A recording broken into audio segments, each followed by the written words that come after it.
안녕하십니까, 애터미 회원 여러분. 샤론 로즈 마스터 홍진용입니다.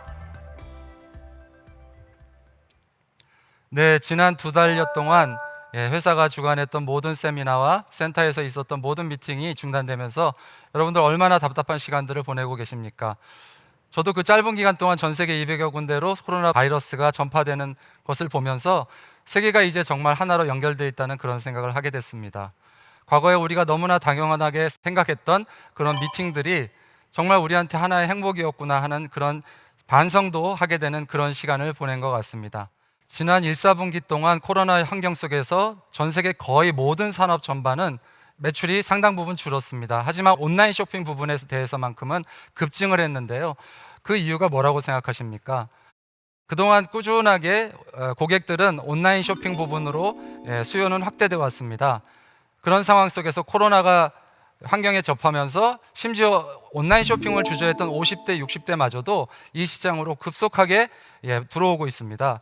이 온라인 쇼핑의 편리함을 맛본 소비자들은 다시 오프라인으로 돌아가기는 쉽지 않을 것입니다. 이런 환경 속에서 지난 1, 4분기 애터미도 마찬가지로 전 세계 매출이 40%가 증가되었다는 소식을 여러분도 들으셨을 겁니다. 과거의 온라인 시장은 온라인 투 오프라인이었습니다. 그 말을 다시 좀 풀어서 설명드리면, 오프라인에서 상품을 예약하고 주문하기 위해서 온라인에 접근했다라고 보면, 앞으로의 온라인 시장은 온라인과 오프라인이 서로 상호 보완적으로 결합해서 온라인상에서 발생된 모든 빅데이터가 오프라인의 고객들에게 제공됨으로 인해서 고객들이 온라인과 오프라인 어디서든지 편리함을 누릴 수 있는 그런 경쟁력을 갖추게 됐다는 것입니다. 그런 경쟁력을 갖춘 온라인 소비는 앞으로 줄어들 수는 절대 없는 것이죠. 바로 이것이 그 결과를 보여주는 것이죠. 지금 현재는 소비자들의 지갑 점유율이 61%에 달하고 있습니다. 이것은 점점 더 60%에서 70%, 80%로 점점 확대될 것입니다. 또 기업은 소비 패러다임의 변화를 무시할 수가 없습니다. 소비 패러다임의 변화를 받아들이지 않으면 결국은 기업은 생존에 문제가 생기겠죠.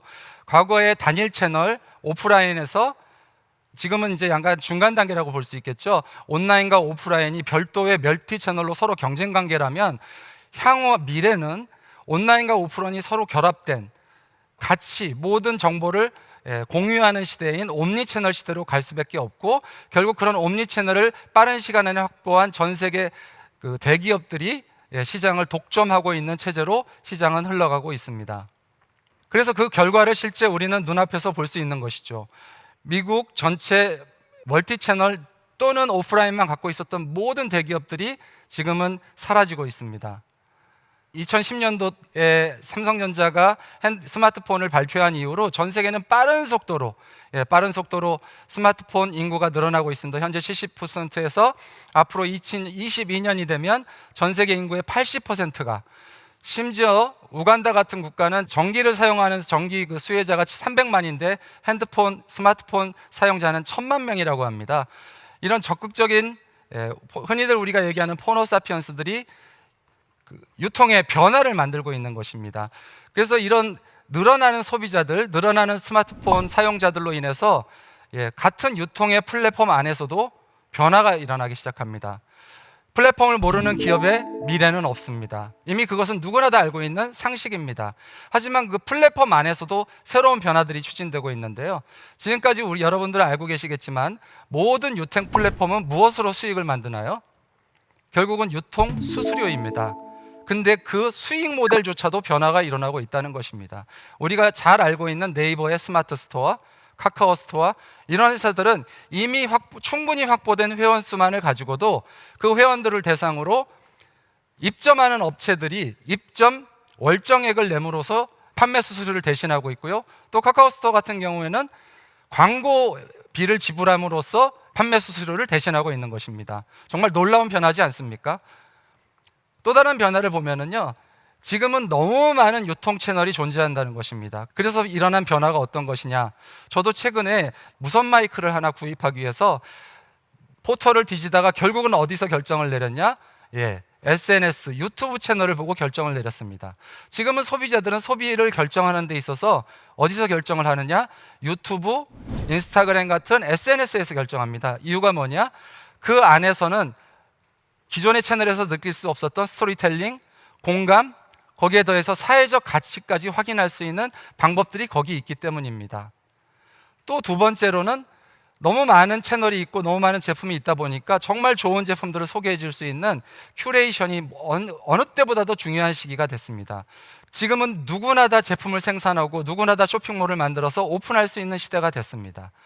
그러다 보니 더 이상 가격이 모든 구매 결정의 요소가 될 수는 없다라는 것입니다. 결국은 누구도 모방할 수 없는 개성을 갖고 있는 쇼핑몰이 살아남을 수밖에 없다라는 것이죠. 예를 들어서 여러분 다 아시겠지만 아마존의 프라임 서비스라는 것이 있습니다. 이 프라임 서비스는 연회비 120불 정도만 내면 1년 내내 모든 영화를 무료로 시청할 수가 있고요. 당일 배송을 무료로 받을 수가 있고요.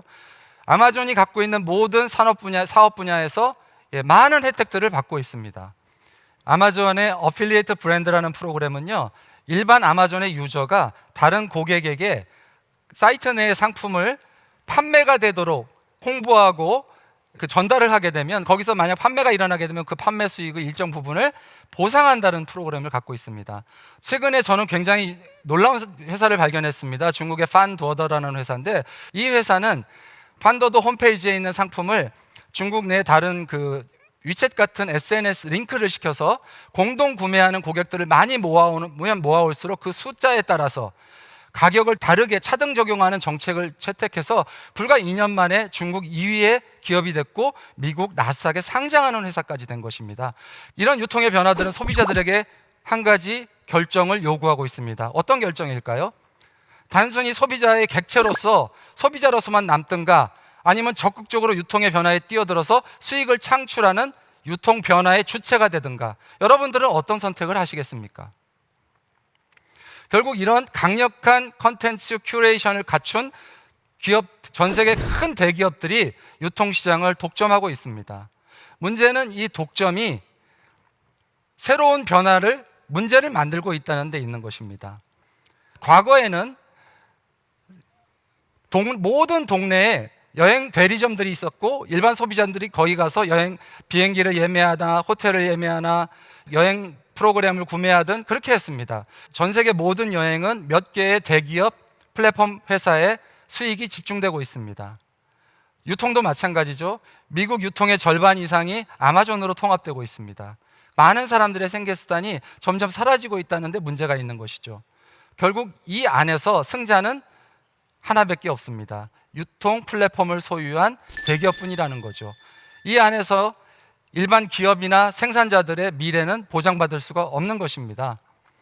자, 이런 변화 속에서도 저는 미국의 아웃도어 브랜드 파타고니아라는 회사를 보면서 새로운 가치를 발견했습니다.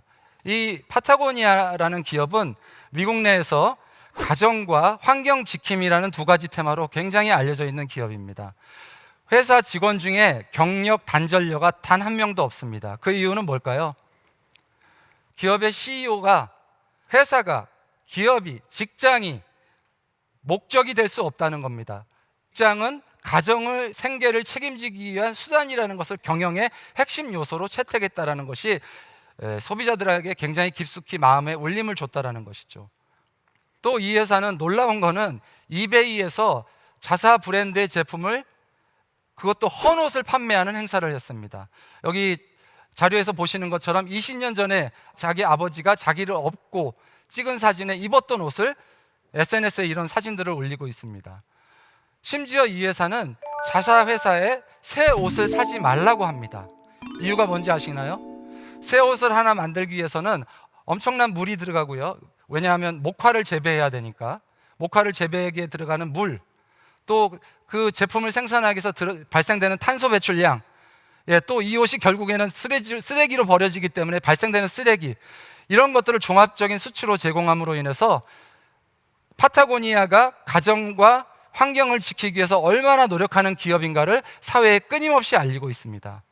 만약 이런 환경을 중요시 여기는 기업들, 가정을 중요시 여기는 소비자들, 이런 분들이 봤을 때 너무나도 사랑스러운 기업들이 아닐까요? 이런 사회적 가치를 추구하는 기업들에 대한 자세한 이야기들을 저는 굿컴퍼니라는 책에서 만났습니다. 이 책에는 이런 사회적 가치를 추구하는 많은 기업들에 대한 소개가 되어 있으면서 이런 기업들을 위대한 회사라고 했고, 결국은 이 회사들이 추구하는 것들이 결국 착한 것은 승리할 수밖에 없다라는 진리를 적어놨죠. 저는 이 문구를 보면서 가슴이 떨려왔습니다. 왜죠? 우리 애터미에도 똑같은 말이 있습니다. 정선상약. 그 단어가 결국 우리 애터미도 사회적 가치를 추구하는 그런 기업이라는 것을 의미하는 표현이 될 것이라고 저는 생각합니다. 네, 그렇다면 우리는 왜 애터미를 선택해야 하는 걸까요? 만약 기업의 CEO에게 당신의 회사가 왜 존재해야 되는지, 당신의 회사가 왜 선택받아야 하는지를 설명할 수 없다면 과연 그 회사가 존재할 수 있을까요? 저는 애터미가 왜 선택돼야 하는지에 대한 이유를 지금부터 여러분과 함께 생각해 보려고 합니다.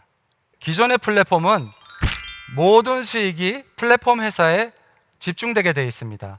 그 생태계 안에서는 그 플랫폼 회사를 제외하고는 어떤 누구도 미래를 보장받을 수는 없는 것이죠. 하지만 애터미라는 플랫폼은 소비자에게 소비의 객체로서 유통의 말단인 터미널이기도 하지만 또 회원가입과 동시에 그 플랫폼을 분양받아서 소유주로 만들어주기 때문에 유통의 허브의 역할을 할 수 있게 되는 것입니다. 결국은 전 세계 모든 소비자들이 그 플랫폼 내에서 발생되는 포인트를 공유하고 연결함으로 인해서 나로부터 시작된 모든 소비자들의 소비가 연결된다는데 핵심 포인트가 있는 것입니다. 이 안에서 소비자들은 그 수익을 공유할 수 있는 것이죠. 박한길 회장님은 이러한 포스트 플랫폼 기업으로서 성공하기 위해서 반드시 필요한 핵심 경영 요소들을 너무나 잘 알고 계십니다. 다단계 회사와 경쟁하지 않겠다. 또 기존의 일반 유통과 경쟁해서 살아남겠다. 포인트가 없는 소비를 지구상에서 없애버리겠다. 전 세계 유통의 허브가 되겠다. 결국은 플랫폼이 성공하기 위해서는 한 가지 요소밖에 없습니다. 소비자 스스로가 광고 없이 자발적으로 클릭하고 제3자인 주변 사람들에게 이 정보를 전달할 수 있는 가치를 만들어내는 플랫폼만이 결국은 살아남을 수밖에 없습니다. 박한길 회장님은 그런 핵심 전략들을 너무나 잘 준비하고 계시다는 것입니다. 지난 10년 동안 애터미는 절대품질 절대가격이라는 큐레이션 대원칙을 정해놓고 대중들이 편안하게 사용할 수 있는 그런 가격대에 명품의 품질을 갖춘 제품들을 출시해 왔습니다. 그 결과로서 믿고 쓰는 애터미라는 큐레이터로서의 경채성을 갖는 그런 기업으로 자리매김을 했다는 것이죠. 여기서 보시는 것처럼 0.12%라는 경이적인 반품률은 결국 애터미가 정확한 큐레이션을 하고 있다는 것을 증명하는 구체적인 수치가 되겠습니다. 또 애터미는 10년 동안 회사 설립 초기부터 그 어려운 시기에도 나눔을 천부가 준 사명이라고 생각하고 10년 동안 꾸준하게 기부를 실천해 왔습니다. 2018년까지 100억이 넘는 금액을 기부를 했고요. 2019년에는 중견기업 역사상 최초로 일시불 100억이라는 금액을 기부했습니다. 또한 애터미가 환경에 생각하는 것도 이런 장표를 보면 표를 보면 알 수 있는데요. 여러분, 한 달에 1억이라는 추가 비용이 들어가면서 플라스틱 완충제를 제거하고 종이 재질로 교체를 했습니다. 어떤 기업들이 과연 이런 불경기에 이런 선택들을 할 수 있을까요? 결국은 이런 지금까지 지내왔던 이런 애터미가 추구하는 사회적 가치, 사회적 공헌에 대한 또 소비자를 중심으로 회사를 운영하는 것에 대한 인정을 받아서 국가가 인정하는 제도, 소비자 중심 경영이라는 CCM 인증을 획득하기에 이르렀습니다. CCM 인증은 회사 내의 모든 조직이 소비자를 중심으로 구성되어 있는지, 또 구성되어 있는 조직이 그렇게 운영되고 있는지, 또 운영되고 있는 그것이 앞으로도 계속 개선을 하고 있는지를 2년마다 계속해서 검증을 하고 있는 그런 국가 공인제도인데요. 우리나라 50만 개가 넘는 기업 중에 단 182개 기업만이 이 인증을 획득했습니다. 정말 자랑스럽지 않습니까?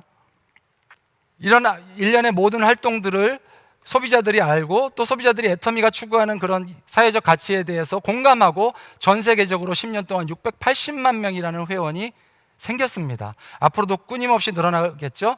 그러면서 또 지난 또 10년 동안 애터미는 단 한 번의 매출의 성장이 중단 없이 10년 동안 성장해서 국내 매출 1조, 해외 매출 1조 5천억이라는 경이적인 기록을 단 10년 만에 세운 것입니다. 여러분들이 이 표에서 보시는 것처럼 애터미는 과거 10년 동안 비약적인 발전을, 변신을, 진화를 해왔습니다. 초창기 애터미를 보신 분들은 애터미를 방판회사, 다단계 회사로 알고 계시고 아직도 제품을 팔러 다니는 사업으로 알고 계시는 분들이 너무나도 많습니다. 그런 분들을 보실 때마다 너무나도 아쉬운 생각이 들죠. 하지만 애터미는 그 이후에 400여 가지의 제품으로 늘렸고 작년 2019년 12월 달에는 2만여 가지의 제품으로 늘어나는 아자모를 오픈했습니다. 또 많은 제품과 많은 회원수를 확보하고 나서 네트워크 마케팅을 넘어서 유통의 허브, 이제 2019년에는 포스트 플랫폼 이후의 플랫폼을 가기 위한 그런 플랫폼 기업으로서의 미래를 천명한 그런 회사가 됐습니다. 이렇게 많은 책들이 연결과 공유를 얘기하고 있습니다. 여러분, 관심을 연결하는 것이 경제가 되는 시대가 된 것입니다. 세상에 없던 걸 새로 만드는 것이 아니고 세상에 있는 것들을 모아서 새로운 연결을 만드는, 애터미가 세상에 없는 연결을 만든 것입니다. 공존을 위한 소비 생태계를 연결하는 것, 이 진실을 연결하면 애터미가 앞으로 100년 기업, 100조 기업이 될 거라는 확신 여러분 들지 않으십니까? 이렇게 나로부터 시작해서 전 세계로 모든 소비자들의 소비 자산이 여러분들 연결되는 그런 시대가 된 것입니다. 앞으로 5년 뒤, 10년 뒤에 여러분 애터미의 미래, 그 안에서 우리의 미래를 한번 생각해 보시기 바랍니다. 마지막으로 아직도 신념과 편견을 구분 못하시는 분들을 위해 스펜서 존슨, 누가 내 치즈를 옮겼을까? 그 책에 나와 있는 글을 보여드리면서 마치겠습니다. 과거의 신념이 우리를 새로운 치즈로 이끌어주지는 않습니다. 네, 여러분, 이제는 변화를 주도적으로 해야 될 때입니다. 변화는 더 이상 우리들의 선택이 아니고 필연입니다. 어려운 코로나 환경에서 잘 이겨내시고 이 혁명적인 변화 속에서도 꼭 승승장구하셔서 성공자가 되시는 여러분들이 되시기를 기원하겠습니다. 네, 끝까지 들어주셔서 감사합니다.